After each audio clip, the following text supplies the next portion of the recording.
There was a time when finishing a game wasn't the end. It was the beginning. You'd roll the credits, then start all over again. Maybe you'd choose a different character. Maybe you'd hunt for every secret.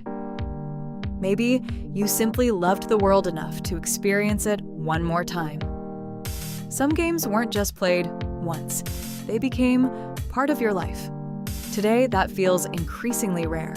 Modern gamers own more games than ever before.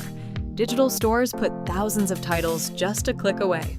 Subscription services offer entire libraries. Major releases seem to arrive every single month. And yet, despite having more games than ever, many players never replay them. Some don't even finish them. So what changed? At first, it seems obvious.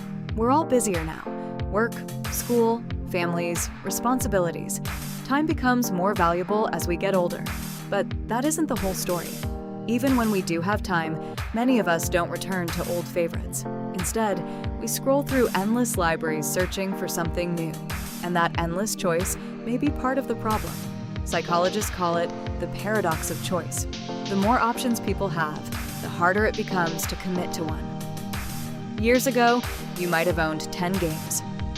If one became your favorite, replaying it made perfect sense. Today, you may own hundreds. Why replay one game when another 100 are waiting?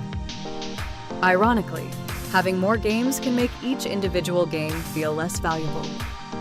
Then, there's the way games themselves have changed. Many classic games were designed to be replayed. Different difficulty modes, hidden endings, secret characters, unlockable costumes, entire areas you probably missed the first time. Finishing the game often felt like discovering there was still more to see.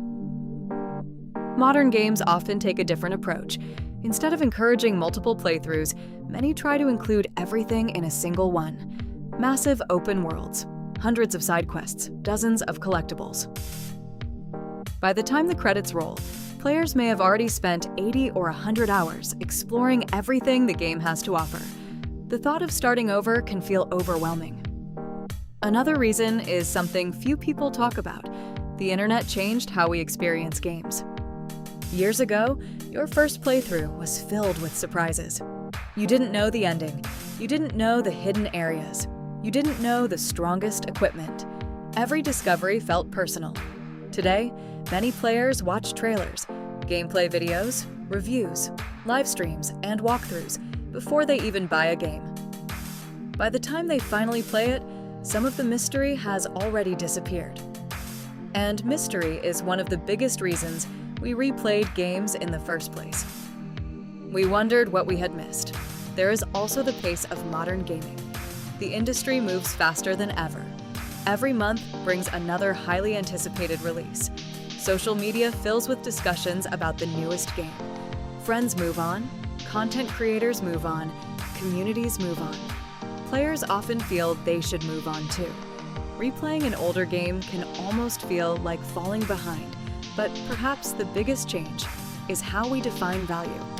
Today, many players judge a game by how many hours it provides. 50 hours, 100 hours, 200 hours. Longer is often seen as better. Yet some of the most memorable games ever made could be completed in a weekend. And people happily replayed them dozens of times. Because value wasn't measured by length. It was measured by how the game made you feel. Maybe that's what we've slowly forgotten. Replayability isn't about having more content. It's about creating experiences worth returning to.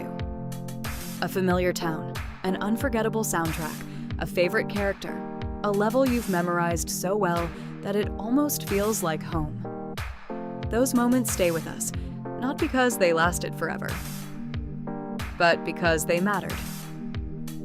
Maybe we don't replay games as often because gaming has changed, or maybe we've changed. Our libraries are bigger, our time is shorter, our attention is divided, and there's always another game waiting. But every now and then, we return to an old favorite, not because it has better graphics, not because it's longer, but because for a few hours, it reminds us why we fell in love with gaming in the first place.